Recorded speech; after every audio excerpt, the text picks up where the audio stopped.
మీ business ఏదైనా మీ ఊర్లో promotion చేయాలంటే అది సుమన్ టీవీతోనే సాధ్యం. ఇప్పుడే సంప్రదించండి. ఇటీవల కాలంలో మాధ్యమిక ప్రసారంలో మొత్తం సోషల్ మీడియా వేదికగా చాలా అఘాయిత్యాలు చోటు చేసుకుంటున్నవి. ఒకవైపు అంటే కళ్ళ తనతలని అంటే వాట్సాప్ చాటింగ్ ద్వారా కానీ అంటే సోషల్ మీడియాలో యూట్యూబ్ ద్వారా చూసి చంపుతున్న రోజులలో కూడా ఇటు మరొక సంఘటన మహిబాద్ జిల్లాలో గడ్డిగూడెంలో చోటు చేసుకుంది. అంటే భర్త ఉండగా కూడా ప్రియుడితోని చాటింగ్ చేసుకుంటూ ఇన్స్టాగ్రామ్ ద్వారా పరిచయమై తన అంటే రాసలీల సాగుతున్న క్రమంలో కూడా భర్తకి ఒక నెల క్రితం అనుమానం వచ్చింది అని తను చెప్తున్నాడు. అసలు మరి ఏం జరిగింది, ఆ రోజు ఏం జరిగింది, మరి భర్తని ఎవరు చంపబోయారనే విషయం మొత్తం ఇక్కడ ఉన్నాడు బాధితుడు. వాళ్ళ అడిగి వచ్చే ప్రయత్నం చేద్దాం.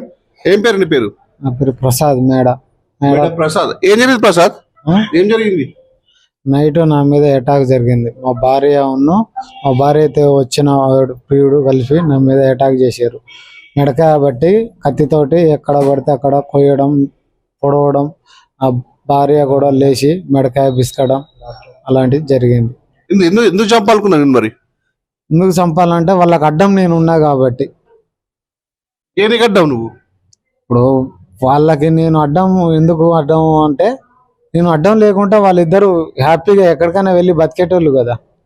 ఇప్పుడు నేను ఉన్నా కదా, అతన్ని చంపుతేనే మనం ఎక్కడికైనా వెళ్ళగలుగుతాం అని దానివల్ల నన్ను. అంటే అతడు ఎవరితో మీకు చుట్టాలా ఏమన్నా? వాళ్ళు ఏమన్నా చుట్టాలు కాదు, బంధువులు కాదు, సెల్ ద్వారానే పరిచయం.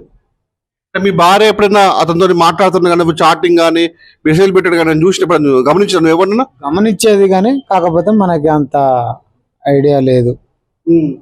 గమనించేది కానీ ఐడియా లేదు. ఇప్పుడు మందులు ఇచ్చినా ఏంటిది ఇట్లని? ఏంటిది ఎట్లా అంటే మా అన్న, మా తమ్ముడు, మా బాబాయ్ అని అలా చెప్పేది. మరి ఆ రోజు నైట్ ఏం జరిగింది? రాత్రి ఎన్ని గంటలకు జరిగింది? అది 12:30కు జరిగింది. 12:30కు జరిగింది. అంటే తలుపు పెట్టే ఉంది ఆ రోజు? అంటే మామూలుగా ఇట్లా చీర అట్లా వేస్తా వచ్చే రావడంతో అటాక్ మీద పడి మెడకాయ బిస్కడం, కత్తితోటి ఎక్కడక్కడ పొడవడం, ఈ మెడ మించి ఇట్లా కొయ్యడం జరిగింది.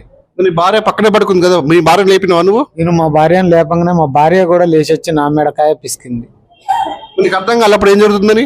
ఏం జరుగుతుందంటే వీళ్ళిద్దరు కలిసి మమ్మల్ని చంపుతారని నేను అనుకొని నేను ఇద్దరు మధ్యలో నుంచి తొలాంచుకొని బయటికి వెళ్ళొచ్చి గోల పెట్టడంతో చుట్టుపక్కల ఉన్న గ్రామాల మా ఇంట్లో వాళ్ళందరూ వచ్చేసారు.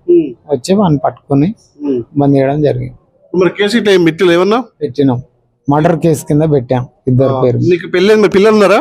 నాకు కొడుకు 6 సంవత్సరాల బాబు ఉన్నాడు. అంటే భార్య మందులు ఇచ్చినప్పుడు ఆమె ప్రవర్తన మార్పు చెందింది ఏమన్నా? ప్రవర్తన అంటే ఇక చెప్పినప్పుడు ఏదన్నా చేసేటప్పుడు చెప్పినా చేసినా గట్లనే కసురుకునేది అంతే.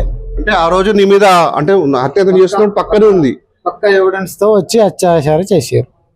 బాధితుడు చెప్తున్నాడు వాళ్ళ భార్య కూడా ఆ రోజు నైట్ జరిగినప్పుడు అతను లోపలికి వచ్చి తన గొంతు నిలిపే ప్రయత్నం చేస్తున్నప్పుడు ఇంట్లో కూడా కరెంట్ అని చెప్తుంది, లైట్ అయ్యి చెప్తున్నా కూడా భార్య లైట్ అయ్యకుండా తన పక్కన పడుకున్నట్టు భార్య కూడా లేచి వచ్చి తన గొంతునేమి అదే ప్రయత్నం చేయడంతో ఒకేసారి షాక్ అయ్యాడు. అంటే నా భార్య ప్రమేయం కూడా నన్ను చంపడానికి హత్య చేసింది రెడీగా ఉందని చెప్పేసి అప్పుడు అవాకైనటువంటి ఇదే బయటకు వచ్చేసి గగ్గోలు పెట్టుకొని వాళ్ళ తమ్ముడు చుట్టుపక్కల స్థానికులను పిలవడంతో అక్కడ అందరు మొత్తం పోగారు. అక్కడ నుంచి వచ్చి అతని మీద కట్టేసి తన ఏంటి ఎవరు అనేది ఆరాధికపోతే కొత్త కూడా వాసి మరిగూడెం చెందిన వ్యక్తులు చెప్తున్నారు. అసలు వాళ్ళ బాధితుని తల్లి ఉంది, అడిగి తెలుసుకుందాం. ఆమె ఏం జరిగిందమ్మా? నైట్ 12 అయింది. పండుకున్నారు అందరు. పండుకునేసరికి ఇక వచ్చేసిండు. వీళ్ళు కూడా లైట్లు బంద్ చేసి పన్నారు. వీళ్ళు పక్క పక్క ఉంటాయి, ఇద్దరు కలిసి ఉంటారు. మా ఇల్లు కొంచెం దూరం ఉంది సార్. మాకు ఏరబడి కొంచెం దూరంగా ఉంటారు వీళ్ళు. మా ఇల్లు కొంచెం లోపలికని ఉన్నది. అయితే వాళ్ళు పన్నారు కదా, మేము ఇక్కడ పండు వేసుకుని ఉన్నాం. అయితే ఇక 12ంటికి అల్లట్టు వచ్చి పన్నోని మీద పడి దూని చేస్తా అంటే సరే అస్మిత లైట్ దొంగలు వచ్చిరని అన్నాడంట.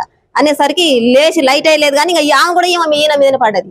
పడేసి ఇక ఇద్దరు కలిసి ఈయన దూని చేద్దాం అబ్బా నన్ను ఇట్లా ఏం చేస్తాడని లేచిండు. ఇక లేచి అమ్మో వాయో ఏంది దొంగలు అది అనేసి ఇంటి పక్కల వాళ్ళందరూ లేచి ఏందని అందరు ఉరికేసరికి అప్పటి వరకే ఇద్దరు ఈయనను సొక్క తీసిర్రు, అడ్డం పడేసి పొడిచిర్రు. ఇక వెళ్ళిపోయే పత్రం చేస్తాడు. చేయగానే అందరు కమ్ముకుంటారు, ఉరుకుతారు, దూరికి షాకే పట్టుకొచ్చిండు. షాకు తోటే పొడుచుడు. ఇక మంది కమ్ముకుంటారు, షాక్ ఆడ పడేసి ఉరుకుడు పుచ్చుకుంటారు. ఇక అందరు కమ్ముకున్నారు, పట్టుకున్నారు, కట్టేసిర్రు.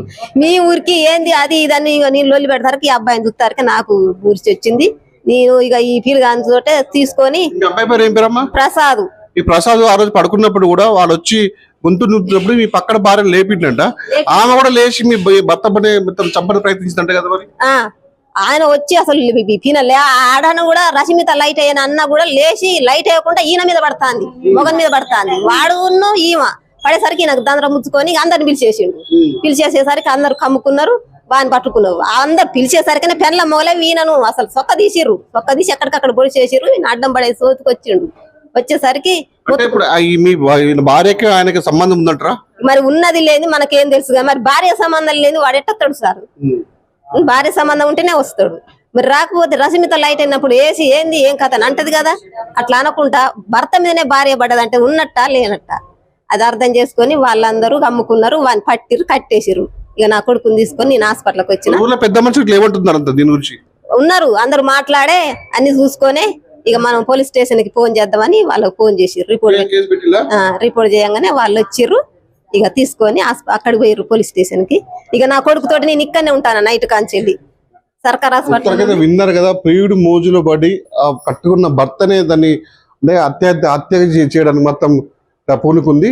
తను భర్త అంటే ప్రాణాపాయ స్థితిలో ఉండి రష్మిత లేని కాపాడుదులే అని చెప్పేసి అనేసరికి అంటే కట్టుకున్న భార్య కూడా తన భర్తను చంపడానికి ప్లాన్ ప్రకారం ఇద్దరు పథకం ప్రకారం వచ్చి ఆ భార్య కూడా వచ్చి తన గొంతునిమడంతో అవాక్కైనటువంటి ప్రసాద్ ఒకేసారి తనకి ఏం చేయాలో కూడా తోచలేదు. ఆ అర్ధరాత్రి పూట బయటకు వచ్చి ఆ స్థానికులను చుట్టుపక్కల వాళ్ళని పిలిచి తనకి అక్కడ ఉన్నట్టు సిచ్యువేషన్కి అర్థమైనప్పటికీ అంటే ఇద్దరు కలిసి మీద అత్యాచారానికి పాల్పడ్డారు, నన్ను చంపడానికి సిద్ధమయ్యాలని చెప్పేసి మొత్తంగా దీనికి ఉన్నటువంటి స్థానికులు అక్కడ ఉన్నటువంటి గ్రామ పెద్దలు కూడా పరిష్కారం చేసి మాత్రం వాళ్ళు వచ్చి పోలీస్ స్టేషన్ లో కేసు నమోదు చేశారు. ప్రస్తుతానికి మైబాలో ఒక ప్రైవేట్ ఆసుపత్రిలో పొడుగుడు ఆసుపత్రులు వాళ్ళు ఇక్కడ ట్రీట్మెంట్ పొందుతారు. ఆ అబ్బాయి అంటే ప్రాణాపాయ నుంచి బయటపడుతున్నారు. చూద్దాం మరి పోలీసులు కూడా విచారణ చేసుకుంటున్నారు. మొత్తానికైతే మరి పోలీసు విచారణ మొత్తం తర్వాత ఇవాళ ఏది తీపిస్తారో వేచి పరిస్థితి ఉంది.